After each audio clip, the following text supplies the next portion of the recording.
Mesdames et messieurs, amis téléspectateurs, bienvenue dans cette belle et grande émission par excellence, tous les Kanambonda, la seule et grande émission qui vous plonge au cœur de l'actualité.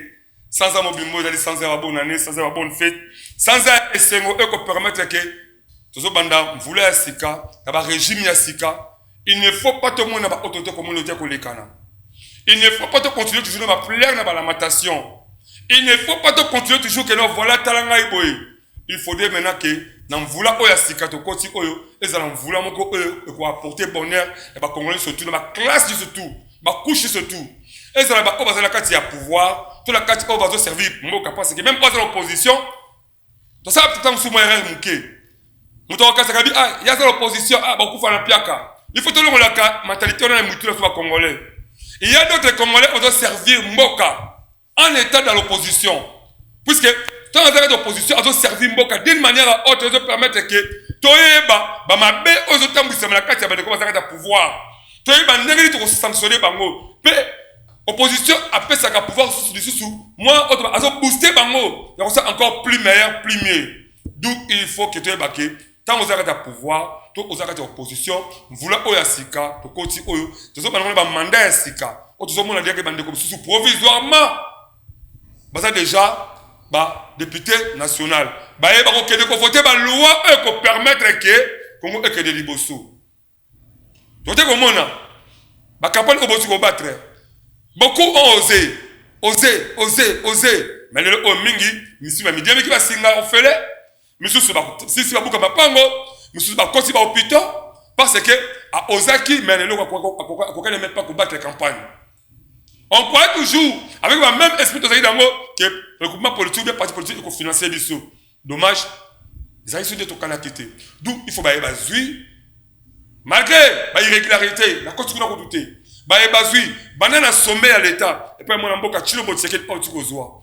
N'a pas de quoi robima, pour pas travailler le mot. En tout cas, vous avez la même morale que permettre le Congo et que les débossons. Parce que la population, on est belé à Congolais, sous la banque zanini. Bali ya kitoko, bamela kitoko, bazo misala, na baso médico ya kitoko. Né pour ça la population. Merci. Bande comme ça on a plateau le oyo. Je crois boye bi bango mingi.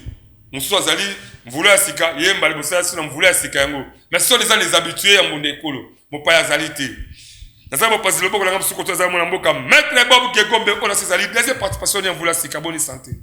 Kimia ndeko alede wa mbote na bakongomani nyonso na souhaité fructier mandat na nouvelle DG oyo a komi ko kambasiko Absi TV yango to proniga parité ne mokonza mboka lingi na ba institution to mona. C'est toi moi si zo akumba. Mais ba maman ndenga na ebisa OK ba maman nde ba botaka biso.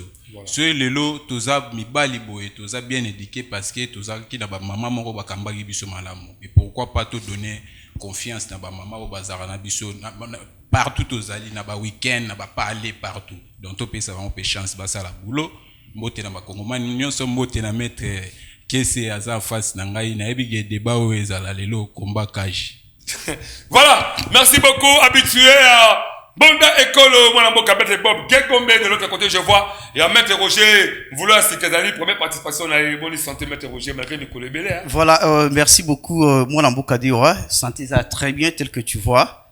Et longo na famille politique nangai na koki kozangi c'était au pesa mbote mingi pa ya ko débattre nangai parce que ça mbala liboso na année autokoti te ba ko discuter longuement politique na ye et na occasion o na kozangi c'était au pesa mbote pa ya bandeko nyonso ba oyo bazwani bisika ba mai za kotonda po mikolo o fleuve za kotungisa bango mingi. Alors na ko yeba ko interpeller pe na ba konzi mboka parce que batwana lolenge ba yeba ko s'occuper place wana ezana volonté na bangote ezali volonté gouvernementale donc baza na kati ya légalité. Alors na likama o ekomeli bango, l'état congolais aza na devoir ya monene ya koyeba ko assister bango parce que kotala lolenge ba bebisi ba biloko na bango, et c'est pourquoi ça prouve déjà que tango ba konzi na biso ba pesaka basala ka lotissement, c'est comme si bayeba ko étudier batala ka ba paramètres mususu te kotala exactement c'est bon. Famille politique bon, famille politique na ebani parce que tu changer kanté biso tozali bana ya Saint-Martin Fayulu. Donc tozaba ndeko ya décidé, on connaît très bien nazali coordonnateur, nazali communicateur ya parti politique wana, donc tu changer té quel que soit balingi ba ko appliquer article 36 ya constitution té ou eza ko permettre travail à tout congolais, mais biso tondimi ko yeba ko servir population na ngambo ya opposition pour na ko défendre ba droit et intérêt na bango. Merci beaucoup. Voilà, merci beaucoup. J'espère que même maître Roger qu'est-ce que c'est que classique et bazana malobana sur que bazana pour servir Mboka en état dans l'opposition quand il y a des gens qui ont servi Mboka dans le pouvoir, ils ont servi Mboka dans l'opposition. Cela ne veut pas dire que nous sommes dans l'opposition. Il y a un pied carré, il faut que tous les gens servent Mboka dans l'opposition parce que nous avons un équilibre et ça na autosali koluka. Changement climatique. Ils allaient aussi parmi les sujets autres hommes volés dans le monde pour quelques milliers de manière que avant de côté ils allaient mingi na kati ya masolo. Élection et tout ça, les publication provisoire, niveau législative, définitif, ça mène à niveau présidentiel, et bientôt là derrière mon amboka c'est que Chilombo a comporté un serment avec impact dans idéologie, mais côté législatif, milelo. Jusque-là, ma profession, ça cause là, tu veux jusqu'à quand mon amboka, Denis Kadima a réagi tôt, donc cause là positivement ou négativement. Voilà, changement climatique. Ma ville, ma province est belée. Mais ville à Kinshasa, ils ont épargné. Donc, tu comprends, les gens qui côté de Carigrex, côté de Kisuka, côté, surtout les gens qui vivent aux alentours, il y a fleuve Congo. Ok, même dans la province, plus de 10 provinces peuvent aller toucher. Ma famille, les gens qui sont là, parce que les gens qui sont là, n'a pas si na mawa. Banani, bataki Sénégal, bango, babisika wana, bavandaka. Banani o ba dia ka ko ba misolo la bango. OK, la commune alimentée, ba le randanu ba le balé. Boguma s'alimenter ayi bien mais qui est na ko ba zaki hauteur nango. OK ne côté ya fleuve Congo, ba misko to ba banda ko kuna. L'état amona raté. Suka monaka. Ba quelque chose à dire. OK, la Congo centrale, même toto mona même éboulemé salamaki, fallait mon 6 personnes. Ba kufi. Papa na bana na yi. Ba to bika kaka, maman na mona bébé. Maître Bob Gegombe, un mot papa, il y a inondation et scène de la ville, professeur Kinshasa, Porto Mona, vous êtes dû papa changement climatique parce qu'ils allaient, Pablo Gomez allaient vraiment normal. Ils ont été créés un mot de Salama Kibongo. Malobé pas un beau caillou. Ndegodewa, merci pour la question posée. Naina loba, au moni conséquence ya irresponsabilité ya l'état congolais na biso ba patriote congolais ba citoyen congolais. Au moni ndeko alede wa biso lokoli na Gishaso yo. Ben de ngali mawana bat bakoka ko tonga te po ezana no quartier mo présidentiel en plus eza peme na fleuve bat wande ko tonga te.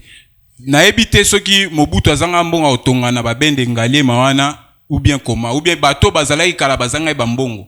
Mais après kende ya Mobutu to comme komona batu bakomi kotonga tonga tout au long ya fleuve Congo alors que bato akala pe bazanga mbongo te ya otonga mais batika ki espace na mai même na ba quartier na biso zo salama même na ba quartier na biso mo ba ruisseau eleka na ba quartier ba mo ba rivière mo ite bato bazo benda ba mapangu bazo benda ba mapangu o eza comportement moko il faut to bannir na ville ya Kinshasa.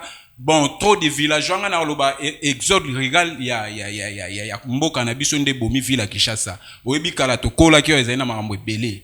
Assainissement ville ezalaki nyonso ezalaki po to éviter ba inondation ezo salama. Ba inondation ezo salama parce que ya makasho ezo ya parce que biso moko toza cause. Tala ba mai na biso nde za salité.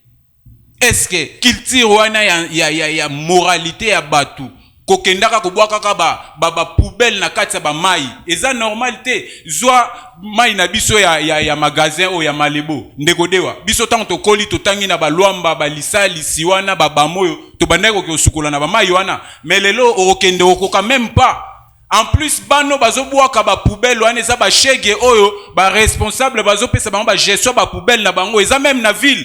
So ok na ville wana ma gestion ba poubelle eza pe ba fazer. Ba biloko wana nyonso tant ba déchets wana ba rezo ba fazer ba ok boaka ngwa na ba mai ba biloko bongo. Ezo détruire. Poto ba place mususu omona ke tellement ba plastique ba salité ya ba poubelle leke belé ekangi même nzela mai.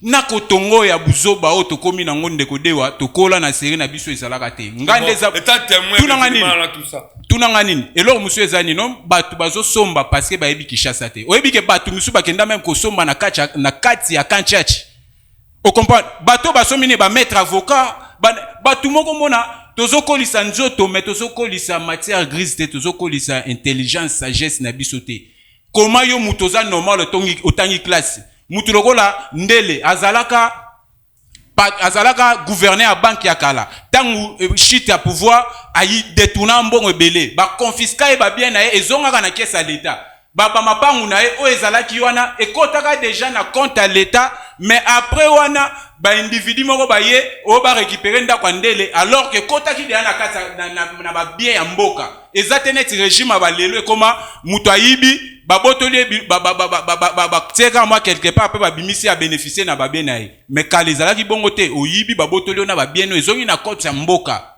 l'état komi ko bénéficier na mbongo yo yibaki biloko wana ifo ezonga ndeko tala bato bate na ba oba sombi na ba oba te ki pembe na mai il faut ko kanga bango zwa na sima chef de l'état wana na mimoza batu bazo sala ba commerce wana mais ata propriété ya ko sala ta ya ko kire ba caniveau ba sala te nanya osalela bango so biso moko tozui conscience te ya mboka na biso makambo so tozela l'état te biso moko toza ba citoyen ayebaka oya ko sala pona mboka na ye il faut zela na mboka te to sala pona mboka na biso na intérêt mboka nga na sepeli ba député belo ba zuite ndegodewa chité par rapport à ça donc tozwa conscience soki toza ko tokomi ville à Kinshasa comme ko inonde makasi bwe parce que tozo teka en désordre biso pe ba individu to ko somba sans conscience ba biloko to boyaka ko teka kala biso mo to ko somba ngo lelo donc ma bien on les a partagés.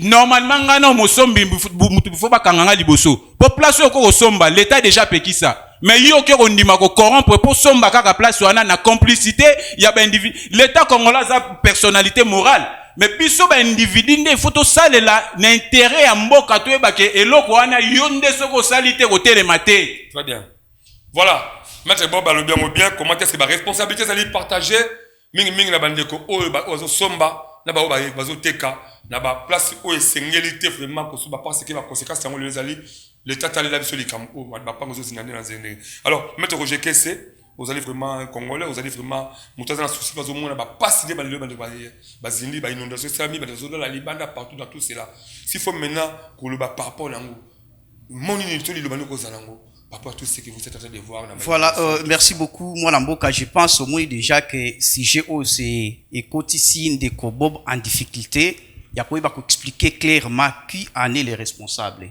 Au moins, Namboka, il y a des gens qui oublient souvent. Au moins, cette fois-ci, avec l'état actuel, on ne peut jamais imputer la responsabilité à la population. Parce que tu as la volonté à la population. La population a lingi aïba komi kambaye mon côté. Aponi mutu azala likolo na bango o babengi l'état. Na ba différentes institutions na ye aponi et la même population alingi li sous-souté po yo kamba malamu il faut ocha sanction et sanction ana il faut oye ba ko infliger biso ba to peso permission ana ya lo ra opesi papa na ofimbu zo fimbu yango betanga soki siko fimbu ana na maboko papa yo sala mabe azo beta yo te aki la faute ezali pas papa c'est l'état qui en est responsable. Il faut tout le bélango clair. Exactement. Il faut tout le bélango clair. Vous comprenez? Parce que les Cambo, ils ont touché. Ça n'a rien à voir avec des villageois. Ça n'a rien à voir avec oubli la population, cette corruption à la population. Parce que tant que la population a pas corrompre, c'est l'autorité. Pour ce talibatouana, ok, les loboués, avec votre caméra, otuni moko na moko mutu na koyebi so clairement que ngai nazana ba document na ngai complet azwango gratuitement te azwango pas civilité azui yango et pas à l'état congolais et ça l'état congolais mutu a délivré bango ba biloko wana alors Dans les cas d'espèces, tu ne jamais kolobake. Non, c'est la population qui endosse la responsabilité. Rien du tout. Et il faut qu'on rappelle, le lobo pour le réchauffement climatique, donc l'État congolais a obligé dans Mbongo ou Azwa qui na COP 20, na G20, na COP 26, parce que l'État congolais pour le réchauffement climatique a Mbongo déjà. Mbongo on appelle le lobo ata na trésor public et cotaté na budget annuel P. Et ça incalculable, on ne sait pas exactement Mbongo, je vous dis franchement. Voilà. Parce que Mbongo wana balobela qu'on dit il y a qui déjà na gouvernement na biso et il y a déjà Pekisaki bon ezaki de ezaki 500 millions mais il faut pas diviser en gros avec quelques pays Congo Brazza voilà. Oui exactement alors Mbongo de comment déjà on ne sait pas en réalité Mbongo wana ekewapi na simbi yango qui utilise ça n'a détourné yango c'est justement ça alors na le cas d'espèce ya ba ndenge bato ba perdre ba biloko na bango exactement ba biloko na bango pona makambo ya mvula oyo l'état congolais aza na devoir ya koyeba ko subventionner bango c'est exactement c'est ça to tika oko c'est la population ta la bonne volonté de la population tout d'abord aikoki ko s'accaparer les loko wana te quelque soit ba lobi ote abwa kakamai à s'occuper ici quand ils ont interdit non papa tozaki awa na sira mobutu malgré tout ça que tozali ba minère mais tozali na conscience quand même ya koyeba que service à hygiène ezalaki ba service wana nyo sekinda wapi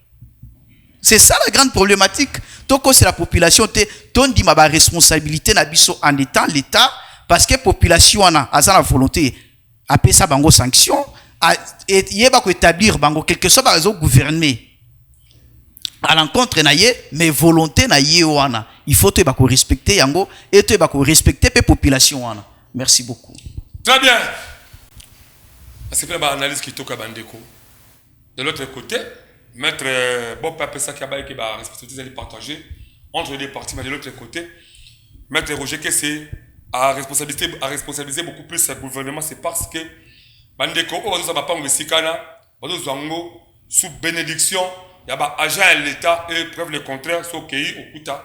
Nous tout aussi, il y a des documents qui sont vraiment délivrés quelque part. Mais, à le niveau là, ce que je peux dire, c'est ceci. D'abord, je félicite en dernière réunion ministérielle, au Sala, le chef de l'État, il ça. Il a recommandé Baluka. Moi, Bibaki, soit des Bibaki, dans la journée et autres, que Baluka, pour récompenser la famille, surtout Bazali. Parce que ma caméra dans 3 provinces, le Kinshasa, Mbanda, Kapé, Kasaï. Mais beaucoup plus, il faut vraiment qu'ils aient un phénomène naturel, tu as ça, c'est ma responsabilité dans biso. Le autant aux enfants de l'Estika, ma conséquence nango, tu as commis. Et c'est ça, c'est le bon moment où on a moutu, aïe, baneri, on commis batela. Pendant que vous pouvez pour nango, je crois que donner une question une par rapport à nango. Alors, maître, maître Roger, qu'est-ce que c'est? Maintenant, s'il faut maintenant donner en termes de conseil, le gouvernement a dit responsable sur toi là. Qu'est-ce que le gouvernement peut maintenant faire de la bande de Koko malgré qu'on peut savoir qu'est-ce qu'on peut maintenant organiser pour que la bande de Koko de manière que actuer au Salama et qu'on peut pénaliser les Congolais. Bon, merci beaucoup pour la besoin de yo. Moi, ce que je peux dire en étant congolais, bien plus qu'un avocat, c'est exactement qu'on identifier la famille en union tout d'abord et qu'on déloger bango mais avant qu'on déloger bango na bali wana il faut qu'on subventionner bango donc on indemniser bango après on déloger bango on lukeli bango ba site mususu ba ko fanda afin que et si kawana je ne sais pas ceux qui ba otika yango vide bongo parce que de voir la manière les choses sont organisées en tout cas ce sont des choses inhabitables donc c'est difficile ba toana ba koza sous na ferme assurance ya kozunga sous place et si kawana quel que soit na logement na bango quel que soit l'activité na bango parce que ça devient le lieu est devenu trop dangereux alors c'est justement ce que moi je peux demander au gouvernement d'identifier d'indemniser et de déloger cette famille et ces familles d'ailleurs parce que c'est pas une famille ce sont des familles voilà un peu c'est ça na activité à Batouana parce que na moni le roi ba palace c'est comme ça la plage exactement il faut c'est ça. Pour mboka na biso ezangi mbongo te. Très bien. Mboka na biso Congo ezangi mbongo te. L'État a la 1000 possibilités quelque soit ba immeuble on a moni 3 étages, 4, 5, quel que soit la plage, il y a indemniser bango afin que c'est ça d'ailleurs même la justice sociale. Donc c'est un peu ça. Merci beaucoup. J'espère que le site Père Malongo est belé, le site est belé, mais on sert toujours beaucoup plus congolais, peut avoir la conscience de mettre Bob à l'eau, mettre Bob pour qu'on clôture avec ça. Alors s'il faut maintenant dire un mot par rapport à qu'on ait partagé la responsabilité, la population, puis le gouvernement. Alors un mot par rapport à ça pour clôturer dans le dossier à changement climatique. Il y a des besoins dans ça, au toilettage, dans les négociations. Naebi que toza ba citoyen congolais. Différence il faut to nde toyaka te nakoti mailité parce que epesinga participer mawa. Ndenge toyaka, mwende toyaka bo il faut to enseigner ka population. Population na bato ba ko enseigner bango za ba citoyen na ba citoyenne comme to lobawa déjà lelo za citoyenne. Comprendre. Biso ba citoyen il faut to encadrer population. Population est un bébé à sa population, na adolescent à sa population, na batu tout à sa population, mais batu ba gérer kambo que ça ba citoyen. Donc ceux qui sont citoyens congolais, oyebi que loi ya côté ka place sur ane zate. Na mutoa ko somba, il faut ko yeba loi. Ceux qui otangi na makomi ba relaxo que ba place ya ko somba na ya ko somba te. Na yo mutozo teka, oyebi mibe ko za citoyen congolais. Est-ce que okoyi ko teka eloko place ba teka kate? Lelo bato ba gérer biso ba parti politique au bango ba sala lelo pe ba lo ba boy po fayu la akati bango tu ba katani ba koyi yango ba ozama kelele makasi mais ceux ba kotaki mais pouvoir public ezala opposition na majorité bango nde ba gérer ka biso ndeko na ngai ceux qui pouvoir public et gérer biso malonga bato opposition na pouvoir babilo ko wana nyoso ko zala te totsaka kuteke population na kati ya makambo totsaka ba citoyen congolais na kati ya makambo parce que citoyen de yenda zo dépendre na mboka yenda zo na dévouement ne pe attachement na mboka po mboka développer soki tokozala kaka lokola na kati ya population tokozala na mayela ko changer mboko yo te il faut tosala makambo avec conscience. Toyaka na ya una linga pe olata ba veste lisute ndeko na ngai bat ba olata ba veste nde bazo boma biso bazo ya na ba proposition moko erronée alors que toke na réalité ville to vandi a to kolia il faut toyaka na ba réalité o to changer cité. Très bien. To koma na ba quartier ba poubelle soki mbule beti tozo mona biso moko nde bandeko ba ozo ba poubelle bazo bwaka na ba balabala. Conscience de biso ba citoyen zanini il faut éducation ba association bota mebele ke ba parti politique. Président Fachi, na rosenga na président na ngai mukwa tombolo pouvoir eza ya yo. Donc cette fois-ci bo stopper na création ba parti politique boko ma créer les biso ba association ou eko contribuer na développement ya ba population. Très bien maître bon ben voilà. Donc on est sur le deuxième sujet mais pour la ramasser dans le tout, dans c'est d'avoir peuple congolais tous à conscience to baké. À part ma belle toi na ba politicien surtout beaucoup plus baké. Majorité ba congolais ba politicien congolais belé ba comment Azana passeport congolais, avec le passeport zambien, avec le passeport français, avec le passeport angolais, avec le passeport tunisien, donc partout. Alors baby ça awa, allez avion ou akina ke kovana quelque part. Mais ngana yo, nous avons la carte, la carte d'électeur, tant que c'est bungi nango. Tant c'est la robimate. D'où toye ba combattre la Congo oyoyo. Et que à part babela Congo, ton esclave to ke kovanda te. Environnement la biso. On dit que ça dit bourgmestre, il y a pas qu'on travaille en commun accord avec ma chef de quartier. Ma chef de quartier, il va travailler en commun accord avec ma chef de riz. Chef de riz, il y a pas qu'on dénoncer, il y a pas d'abord l'avenir na yo wana. On sait combien de parcelles et chaque parcelle c'est combien de personnes. Mais maintenant on fait la condition nini et qu'on permettre à travers une structure de dénoncer to yeba nani monguna, nani mutamalamu, nani mutamabe pour permettre que non ba aner eza la carte ma commune, na ba DG na ba misa bo sala kati. Pour mettre ma wana. Voilà. Il y a eu les élections le 20 décembre 2023. Élection générale. Bravo et salami. Avec ma irrégularité, vous allez constater. La bête dit bravo, c'est parce que même du côté pouvoir, on peut parler que non, il y a eu des irrégularités. Mais large. Au côté, c'est ça qui font même irrégularité, ma cité. Même côté opposition, parce qu'il y a eu des irrégularités. Publication salami provisoire, il y a présidentielle. Pour constitutionnel à confirmer. Législatif et au salement, tu peux dire publication pour au salement. La CP d'abord ma casse comme on a un grand opposant, Moïse Katoubi Chapoué, à permettre ma député de siéger. C'est que cela veut dire que Moïse Katoubi a chaîné assez. Alors, qu'est-ce qu'on peut noter maintenant la deuxième quinquennat Félix Silombo Tshisekedi?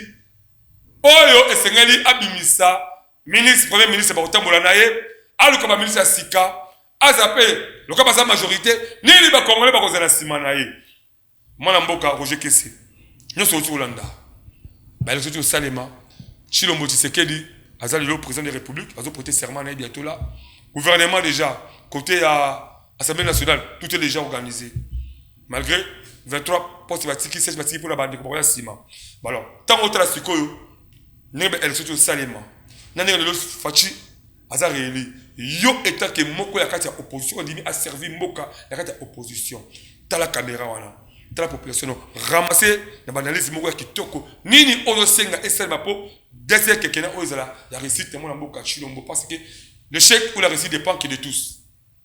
Vous avez 3 minutes, c'est parti. Voilà.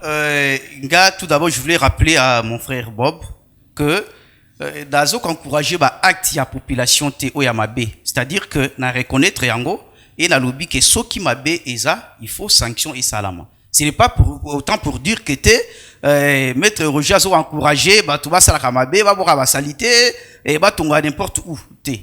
Na lobby que ceux qui ba tongi, ceux qui ba sali mabe, sanction ezali wana pona ko sanctionner. Alors tant que l'état déjà azala impossibilité à sanctionner, c'est-à-dire que y est pas accomplice. Donc Azali exactement Azali faible. Oyebi ko tuna mutuna concernant quinquennat oya ndeko Félix Chilombo, c'est que moi je peux dire tout d'abord et loko obisoto ngai na famille politique na ngai toujours encourager en côté parce que kota la lolenge makamango elekaki eleki en fraude en tous les niveaux. Fraude électorale et banni tout d'abord na carte électeur otozwaki.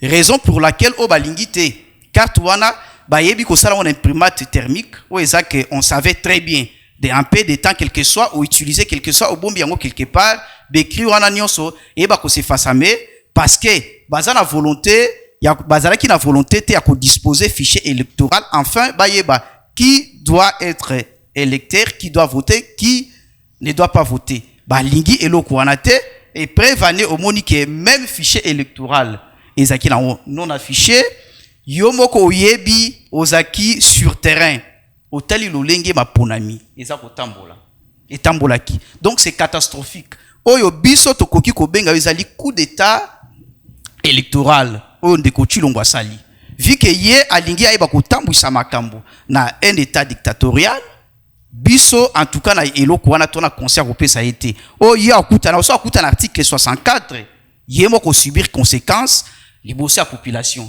parce que biso on ne peut jamais admettre ndeko journaliste exemple zwaka kelo na koyebisa so tango yebisa ba kongomani soki osali sommation ya ba résultat ya ba candidat na présidence de la République osali sommation au moins que totalité à la pourcentage na bango est dépassé même 100%. Bah comme il a 116%, une chose comme ça. Donc ça prouve déjà qu'il y a quelque chose qui ne marche pas. Hôtel Olenge élection et les kaki bato ebele peut voter na bango te. Lelo boye ndeko kadima waza président a dit azoki mokano moko il y a 80 il y a ko exclure 82 députés candidats députés aux élections en violation même des dispositions constitutionnelles. A violé l'article 5 de la Constitution, a violé l'article 19 de la Constitution, où ils ont consacré absolument chaque décision. Il faut respect, il y a respect, il y a principe, il y a contradictoire. Il faut qu'entendre quelqu'un à qui la décision est prise. Alors, et là, quand on a éthique à la kosala mate, bah, il faut entendre, bah, on a été par PV directement, bon, qui était, vous allez exclure. Or, tant au Pékissi, certains territoires, pour ne pas passer aux élections d'office, aux autres freindre juridiction présidentielle. Mais j'espère que je crois alors, que même la 2018, non, na 2018, c'était en amour. Na 2018, c'était en amour. Ezaki avant l'élection et ça la même. Mais oyo eza au salama pendant. Et il y a un candidat moko parmi décisions au Sénat Azoa qui a 80 députés wana. Candidat député, il y a un moko pe azaki lycée nakati ya 80 mais lelo azali proclamé député national. On ne sait pas par quelle magie.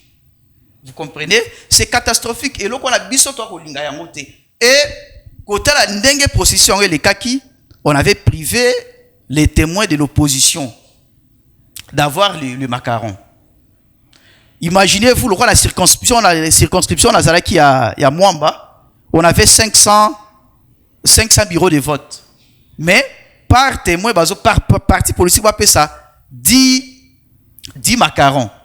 Si vous bisanga, on a besoin de permettre bandeko, bakendeko contrôler si réellement ndeko candidat na bango aza eli, bakendeko contrôler sur réellement élection et qui normalement et ça interdiction implicite pour que témoin ba accéder na kati ya salle parce que ce qu'on a macaron te moi au côté na kati ya salle oyeba qu'est-ce qui se passe exactement et c'est pourquoi moi que centre nyonso presque na bandeko oyo bazaki na ba machine na bandako na bango vous comprenez.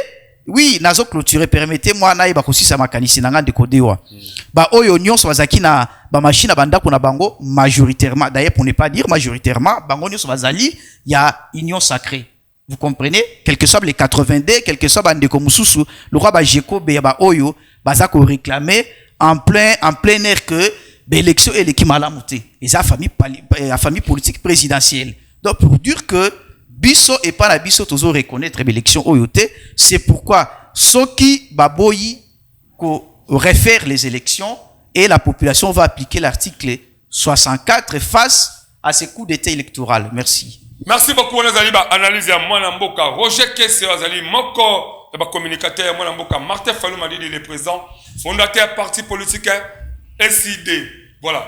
Maître Bob Gegombe, autour de s'il faut maintenant faire les analyses, il y a comment l'élection qui a déroulé, à un niveau autocommis, ni au Congolais, on dit que ça est liquide, puis ma carte, c'est pas effectif, c'est que les pots, Azra est peu soulagé par rapport à deuxième quinquennat, c'est pas tout, vous avez ça. Ndeonangai na moni ndeko kiesi amati, mais à l'obiga et l'autre.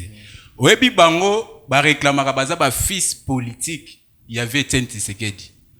Mais il y a une différence entre Tshisekedi père et Tshisekedi fils. Tshisekedi fils dans la politique a boycotté. Tshisekedi le père a na titi doit boycott à chaque fois. Yango a titi doit bango batikala nango. Pour moni Félix, soit Tshisekedi de son vivant ngai jamais sangana Kabila. Vous comprenez? Mais est-ce que Félix a sangana Kabila? Pour na kozwa eloko bozo luka politiko bango baye nango eza politiko il faut ba bannir eza politique mo ya kala tozana époque mo révolu makambo changer tozana modernité démocratie moderne Félix Tshisekedi aza fils biologique ya Etienne Tshisekedi mais aza fils spirituel ya Etienne Tshisekedi te pour gérer mboko il faut za spirituel ndeko na ngai yango no Félix azo déjouer ba plan na bango politique comment ya mboko yo to organiser ba élection 3 séances ya ba élection soit 3 cycles électoraux to vivre makambo eleki na ba élection nyonso mais o eleki na tour to moni mo élection apaisée to bimi a élection salami to bimi na banzela to sepeli pe mokonzi mboka a gagné na pourcentage obiso to bande ko ela na débat tozo swanela on comprend naza siko convaincu que Félix a rosala musala parce que a réussi convaincre grande majorité à population te mais ba citoyen parce que population nyonso tende votaka ba citoyen de ba votaka a convaincre ba citoyen congolais et belé tout le coup ba voter et pe na pourcentage à ligolo ndeko Kesse bima na place ozali eza molili Congo esengi pole topé sa lumière na mboka développé totika politique wana ya wela na kawana alors que l'élection est salami normalement même les États-Unis Donald Trump si le loi assemblée la makambo élection ou les gars na mboka na bango kala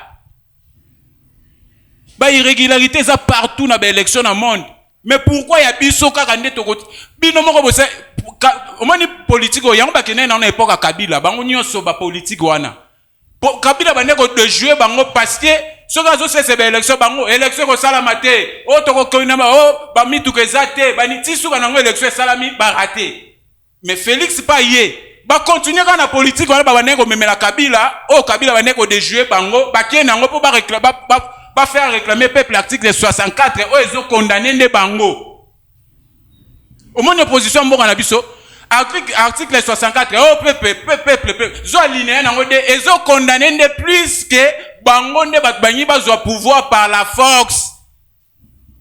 Par la force, pour que makambo wana to développer mboka ndeko na ngai babi, nous bâtirons un pays plus beau qu'avant dans la paix, dans la paix, dans la paix. Kimiande so keza na mboka, to kolandela ba guerre est, to kolandela makambo wana. To cette élection, les sont passés bazuite.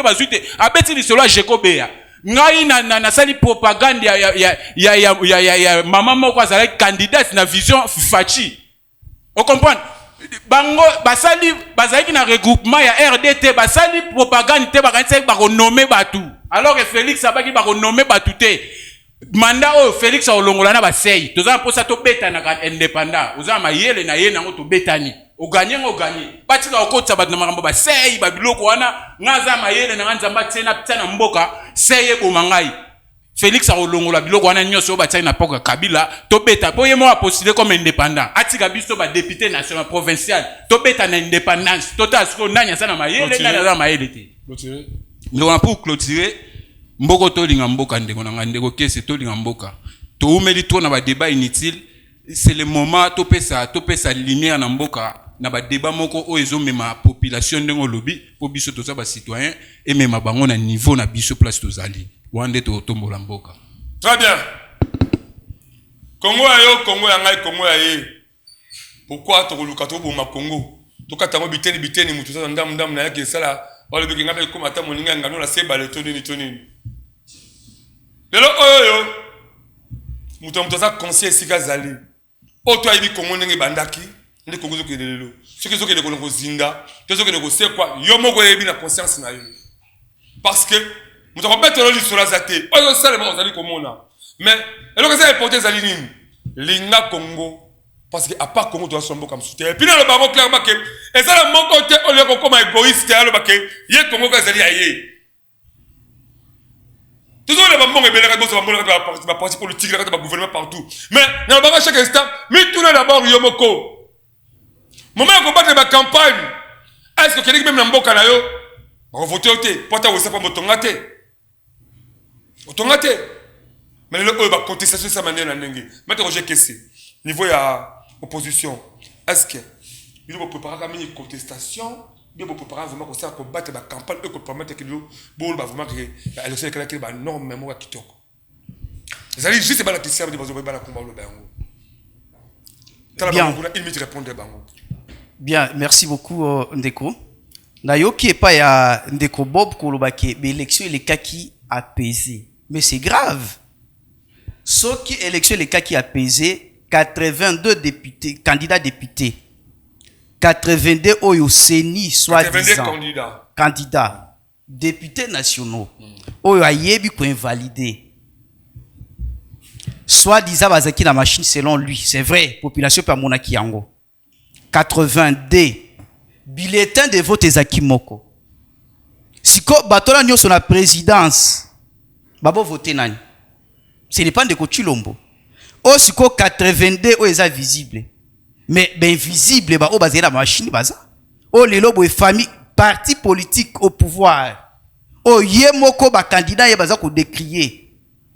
Que ba machine eza bato ebele bazaki la machine distribuée par la CENI en complicité avec le ministère de l'Intérieur. Après, yo, on l'écrit la télévision, élection zaki apesi. Non, il faut dire la vérité à la population. Et jusqu'à présent, aucun président au monde n'a félicité la réélection de M. Félix Tshisekedi. Wana oyebi yango très bien. Aucun président. Il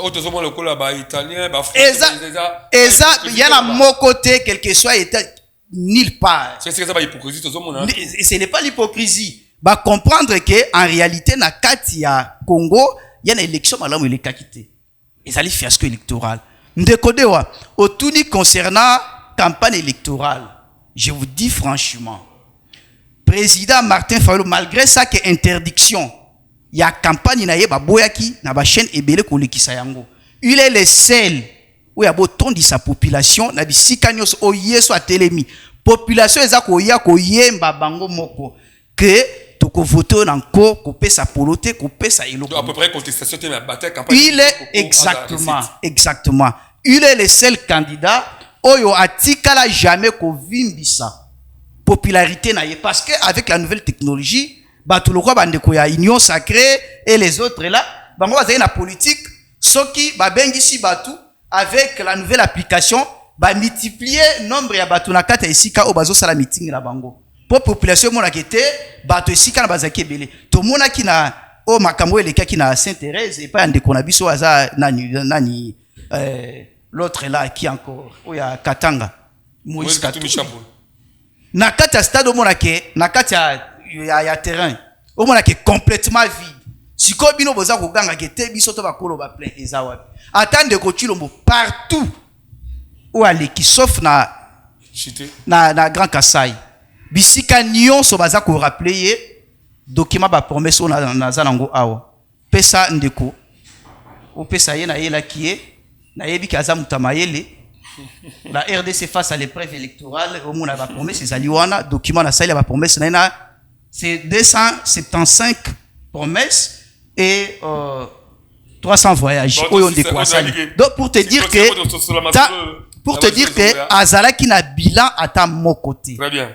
Alors à quoi sert, par quelle magie population wana on a yebi au sali 5 ans au défendre des coachs Lombo jusqu'à présent ozana état oyo na yebela kio. Tu n'as pas changé, tu n'as pas l'emploi. Ndenge ozabopé à ta carte de service. Très bien, maître Roger Kessé. Pour prouver population que yo, Félix appelle sur Moussala, la qui sa ta carte de service aux anango, ndenga na zana carte nanga ya profession. Voilà. Tu n'en as pas. Maître alors, le président Martin Fayoulou, il est le seul, oyo, sur toute l'étendue de la République, aux populations indima na motema moko. Oh bah il lobby, bah, jusqu'à présent, bah, on lobake, bah, qu'on renouveler confiance na bango. Et pas ya le Saint-Martin Fayoulou. Très bien. Voilà, merci beaucoup. Tout le monde qui est vraiment mouké mettre Bob Gegombe au senti quand même les mois n'amboka Roger Kessé par rapport il y a moi n'amboka Martin Fayoulou allé au peuple après ça qui vraiment ba confiance et surtout qui basé confiance c'était par rapport à la structure des camas suite il y a irrégularité ma casse voilà. Là il y a clôturé pour une minute.